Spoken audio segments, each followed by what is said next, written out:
안녕하세요 여러분. 5월 11일 월요일 아침입니다. 아침 공부 시작하는 지금 시간 6시 2분 되었습니다. 네, 늘 하던 대로 상류 따니까야 경전 하나 공부하고 책 읽기로 들어가겠습니다. 자, 지금 우리가 사가상류따 11번 사가상류따의 경들 공부하고 있는데요. 보면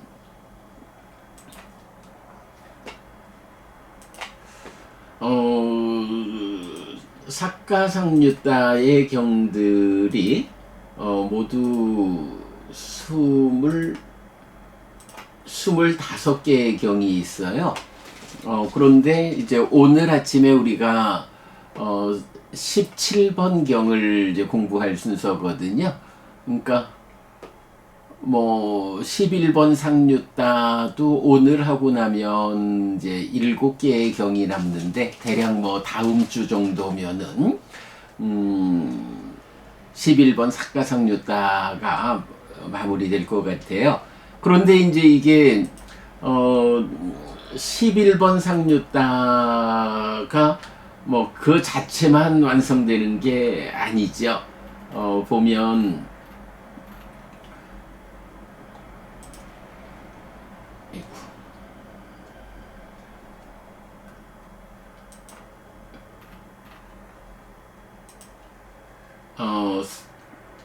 상류따니까야 제1권 사가타왁고가 모두 그러니까 1번 대화따 상류따부터 11번 사가상류따까지 11개의 상류따로 구성되어 있거든요. 그래서 이제 다음 주쯤 11번 상류따를 마친다라는 거는 이제 상류따니까야 제1권 공부를 마치는 것이다 라고 보면 되겠어요. 상류따니까야 제1권 공부를 언제 시작했느냐 하면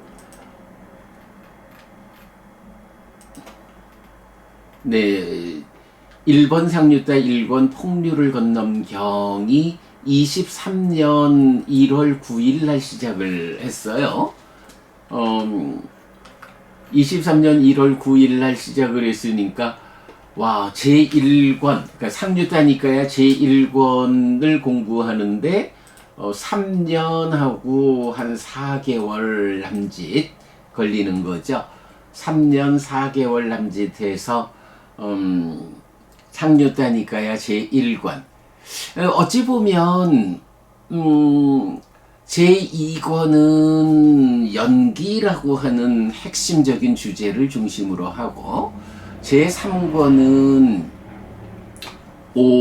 오온이라는 주제를 또 핵심적인 주제로 하고요.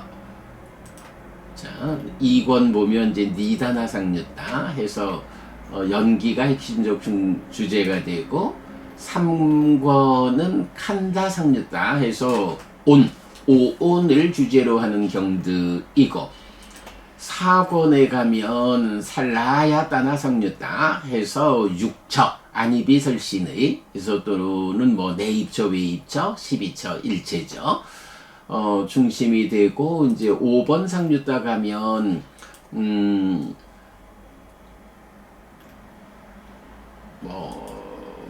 막가상류따 도상류따부터 각지상류따 염처상류따 기능상류따 이래서 이제 사자상류따까지 진리와 수행에 대한 이야기로 이제 구성이 됩니다. 자, 그럴 때 이제 이 첫 번째 상류따는 사가타왁고라고 해서 그러니까 제1권은 사가타왁고 해서 개성을 포함하는 경들의 모음 이래서 어떤 교리적으로 핵심이 되는 중심이 되는 어떤 교리를 중심으로 경들을 모아놓지는 않았는데 그래도 사실은 이제 우리가 뭐 불교 공부를 하다 보면 참 놓치면 안 되는 다양한 이야기들, 어찌 보면은 이런 연기나 온이나 일체와 같은 핵심적 주제들을 공부하는 가운데에 그게 좀 보충이 되는 중요한 관점들을 부처님이 개성을 통해서 뭐 시를 읽듯이 알려주는 이제 그런 주제들을 이제 담고 있는 11개의 상류타가 상류타 니까야 제1권이다. 자, 그럴 때 이제 다음 주쯤 우리가 11번 상류타를 마친다는 것은 이렇게 3년 4개월에 걸쳐 가지고 제1권에 속한 경들의 공부를 완성하는 것이다. 우리가 참 어찌 보면 무모하다 싶을 정도로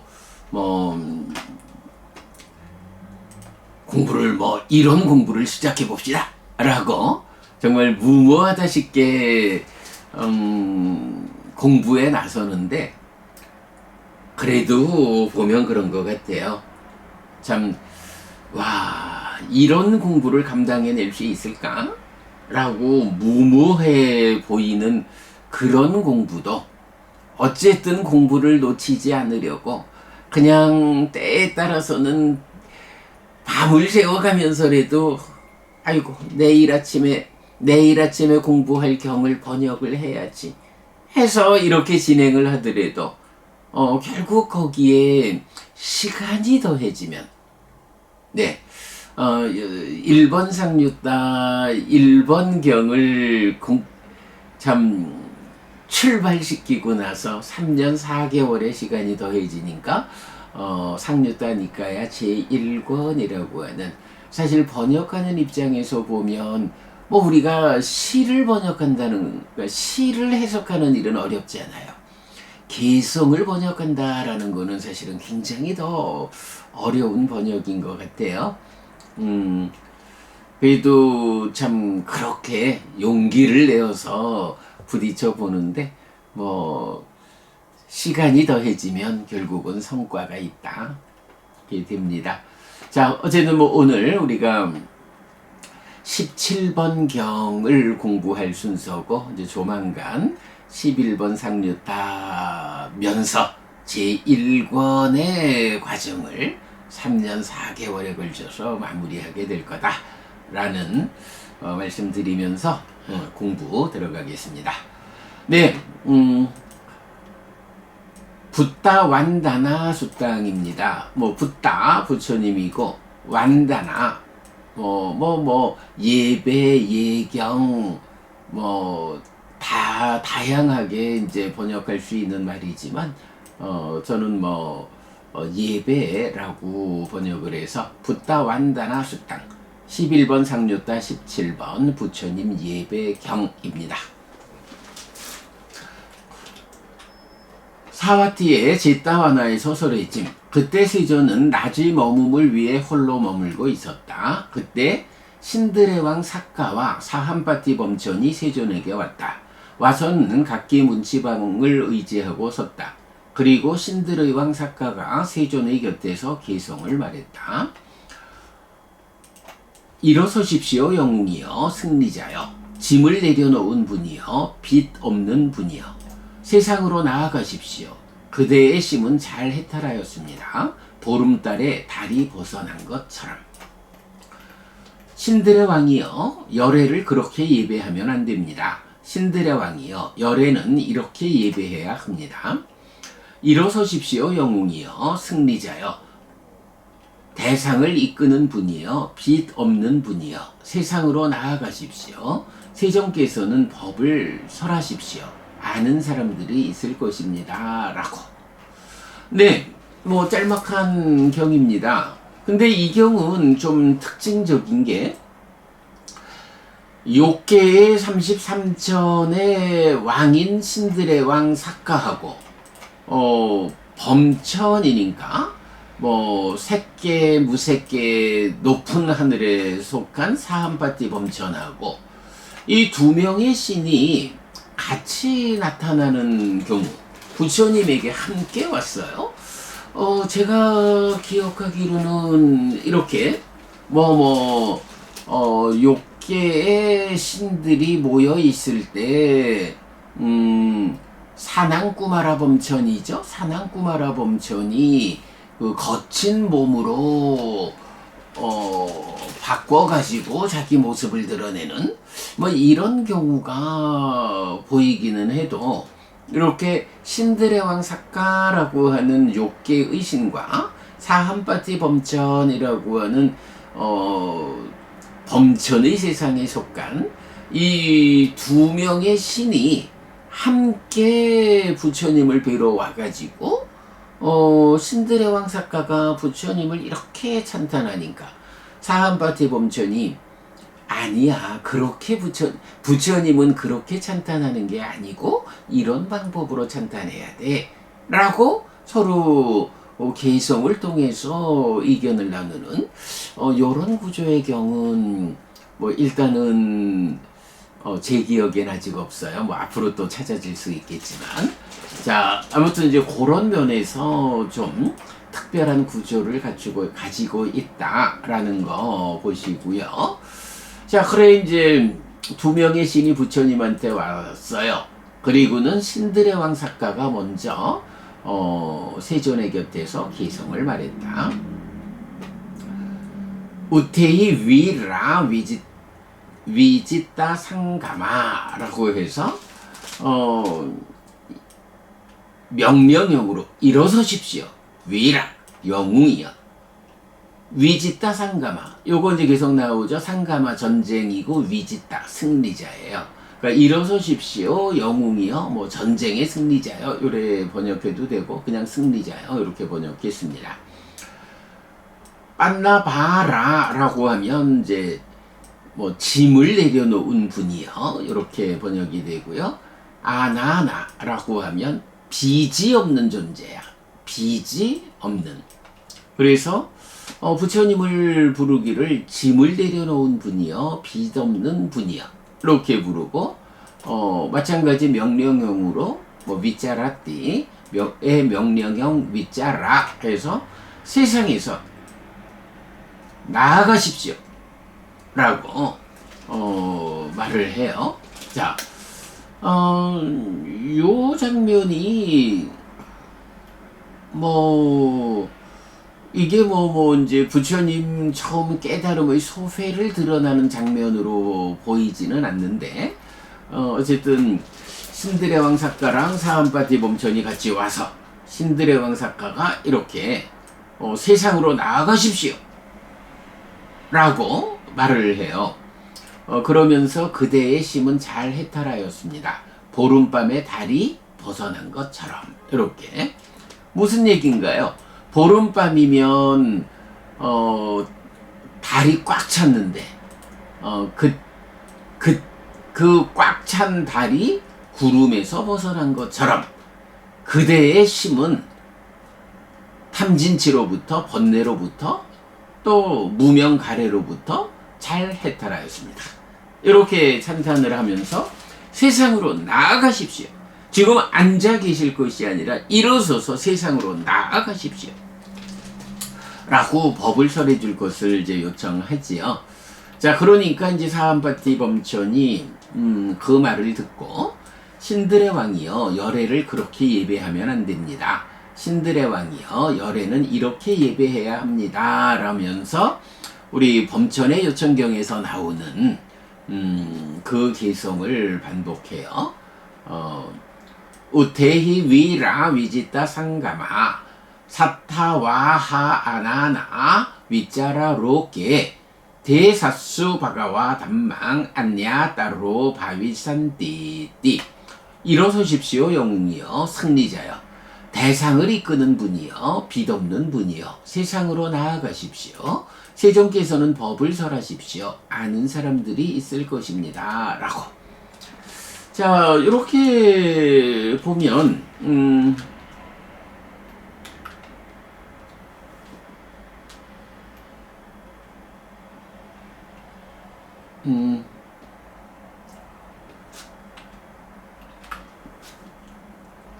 자, 신드레왕 작가는 부처님을 뭐라고 부르냐 하면 영웅이여 승리자여 짐을 내려놓은 분이여 빚없는 분이여 이렇게 불러요.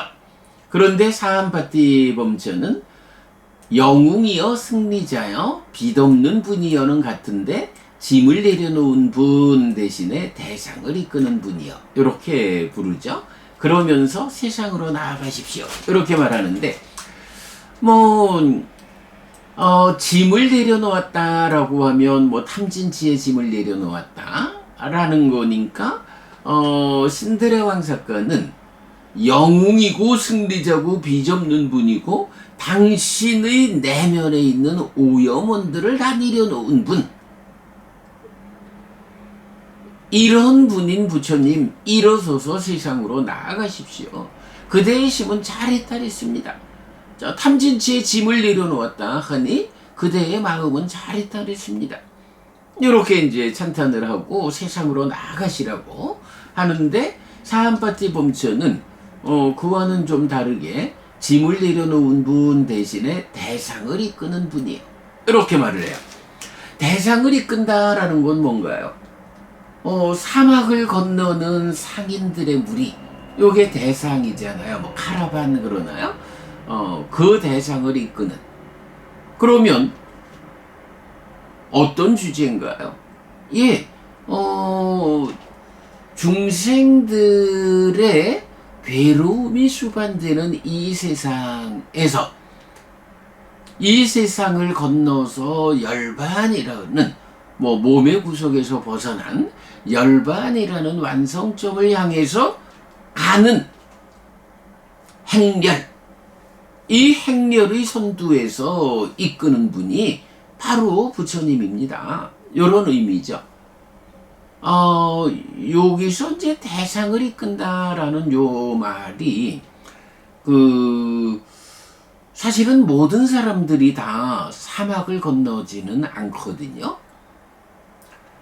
커다란 장사의 성공을 꿈꾸는 사람들이 사막을 건너는 이 힘든 일을 감수하고서 잘 사막을 건너가서 상업적으로 성공을 하잖아요. 그럴 때 그냥 나는 그렇게 커다란 성과를 얻고자 하는 생각 없어 하고 사막을 건너려는 생각을 하지 않는 사람들이 있는가 하면 내가 이 사막 너머에 있는 그 성공을 위해서 사막을 건널 거예요. 이렇게 출발하는 사람들이 또 많이 있죠. 많은 종류의 수행자들이 있죠. 그런데 사막을 건너겠다라고 들어서기만 하면 모두가 다 사막을 건널 수 있느냐 하면 그러지 않아요. 요즘과 달라서 옛날에는 그 사막을 건너려다가 중간에 죽고 마는 사람들이 얼마나 많았겠어요? 사막을 건너자라고 할 때 굉장히 중요한 주제 하나가 누가 이 행렬을 이끄는가, 누가 카라반의 선두에서 이 행렬을 이끄는가에 따라서 선두의 선자가 현명한 자면 그를 따라서 사막을 건널 것이고, 선두의 선자가 현명하지 못해서 사막을 건너는 길을 정확하게 알지 못하면 그를 뒤따라가는 행렬에 속하면 사막을 건너겠다고 마음은 먹고 시도는 하지만 결국은 건너지 못하고 그 안에서 죽게 된다고요. 요런 점 때문에 누가 이끄는 행렬이냐, 눈먼 자들의 행렬에 함께 할 거냐, 눈뜬 자들의 행렬에 함께 할 거냐, 이제 이런 부분은 사막을 건너는 데 있어서 성패를 결정하는 핵심 사항이죠.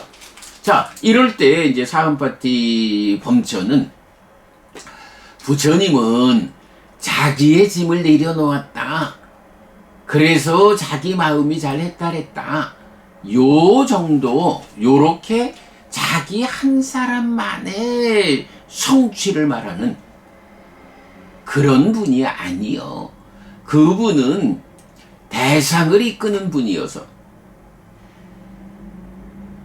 사막을 건너보자 하는 많은 사람들, 내가 이 세상에서 저 세상으로 건너갈 거야 라고 해서 행복의 실현을 위해서, 열반의 실현을 위해서 출발하는 사람들의 앞에 서서 잘 저편으로 이끄는, 사막 건너편으로, 강 건너편으로 피한, 이렇게 이끄는 분이지 자기 한 사람 마음의 오염원을 제거해서 해탈한 요런 분이라고 찬탄을 하면 안 돼. 자, 생각해보면 그렇잖아요. 우리가 사실은 잘 정확하게 이해하기 어려운 존재성이지만 바로 이렇게 자기의 짐을 내려놓았다. 그래서 자기의 마음이 잘 해탈했다. 요런 분을 뭐라고 불러요? 아라한이고, 그 아라한 가운데 요런 자기 마음이 해탈했다, 자기의 내적 짐을 내려놓은 상태, 요 상태에서 더 나아가지 않은 존재를 뭐라고 불러요? 벽지불이라고 부르잖아요. 거기에 비해서 그 행렬의 선두에 서서 이끄는, 그래서 법을 설하는, 나의 문제를 해결했다 라는 데에서 끝나지 않고 세상의 많은 존재들을 내가 도달한 거기로 이끌기 위해서 법을 설하는 방법으로 대상을 이끄는, 물론 이제 법을 설한다라고 할 때는 범행을 드러낸다라는 것이 함께하죠. 이런 분이 부처님이다. 부처님을 단지 신들의 삭가요. 부처님을 단지 짐을 내려놓은 분, 마음이 잘 해탈한 분, 요렇게만 말하면 안 된다.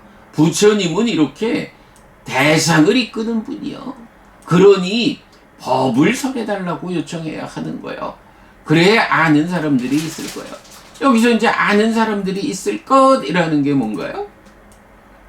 사막을 건너보자 시도조차 하지 않는 사람들이 대부분이겠지만, 그래도 거기에서 사막을 건너보자 출발하는 사람들, 그 사람들 가운데 부처님 당신이 앞장서서 이끌어 주시면 그들 가운데 사막을 건너는 사람들, 무위의 삶을 실현하는 사람들, 깨닫는 사람들이 있을 것입니다. 자, 요렇게 일어서십시오 영웅이여 승리자여, 대상을 이끄는 분이여, 빚 없는 분이여, 세상으로 나아가십시오. 세종께서는 법을 설하십시오. 아는 사람들이 있을 것입니다. 요렇게 부처님께 예배해야 하는 겁니다 라고 신들의 왕 삭가를 수정해주는. 자, 이럴 때 이제 우리가 초기불교 경전백선 독성집 이 책에 출발하는 말로 제가 만든 말이죠. 아소꼬 소끼닝 빠장 아웨카띠, 슬픔을 떠난 사람은 슬픈 사람을 살핀다. 부처님이 왜 법을 설하지? 따질 일 아니요. 슬픔을 떠났다. 네. 생노사 수비고운의 슬픔 비탄 고통곤의 절망, 삶의 과정에 수반되는 아픔들의 대표로 슬픔, 소가를 말하죠. 그러면서 내가 이 슬픔을 떠났다, 삶을 완성했다 라고 하면, 슬픔을 떠난 사람은 당연하게 아직 슬픔을 떠나지 못한 세상 사람들을 살피는 거예요. 그게 깨달은 자의 본분이고 당연함이요. 그래서 슬픔을 떠난 사람은 슬픈 사람을 살핀다. 요런 당위성을 가지고 우리 곁으로 다가오시는 분이 부처님이라고요. 단지 자기의 탐진치라고 하는 내적 오염은 짐을 내려놓고 자기의 마음이 잘했다랬다. 되었다라고 삶을 자기의 삶의 완성으로 만족하고 떠나는 요런 벽지불과 다르게 부처님이라고 불리는 이분은 슬픔을 떠난 사람은 슬픈 사람을 살핀다라는 당위성을 가지고 법을 설하고 범행을 드러냄으로써 대상을 이끄는 분. 중생으로의 삶인 이 영역에서 사막을 건너 설에도 내가 저쪽 편으로 갈 거예요. 강을 건너 저편으로 피안으로 건너갈 거예요. 이렇게 출발하는 사람들의 선두에 서서 안전하게 피안으로 이끄는 분, 이런 분이 부처님이다 라는 거죠. 네, 사한파티범천이 그 신들의 왕 사가하고 차별되게 부처님께 예배하는 요런 개성, 뭐 욕계에 속한 신으로서 부처님을 예배하는 경지하고 범천의 세상에 속한 신으로서 부처님께 예배하는 이런 차별을 보여주는 경입니다. 뭐 짤막한 경이지만 이렇게 부처님을 예배할 때 예배하는 방법에 따라서 마치 벽지불인가 싶은 그런 예배가 있을 수 있고, 그러나 스승이 되어 가지고 법을 설하는 우리 부처님은 이렇게 예배해야 한다라는 방법이죠. 네, 범천의 요청경에서 전체적으로 이제 사한파티 범천이 부처님께 법을 설해 주십시오라고 요청하는, 여기에 이제 이런 내용이 동일하게 나오죠. 네, 이런 부분 참고하면 되겠고요. 네, 이렇게 부처님 예배경 17번 경 공부 마치고 이어서 불교 입문 이 사실 열애는 이것을 깨닫고 실현하였다 책 읽기 공부로 넘어가겠습니다.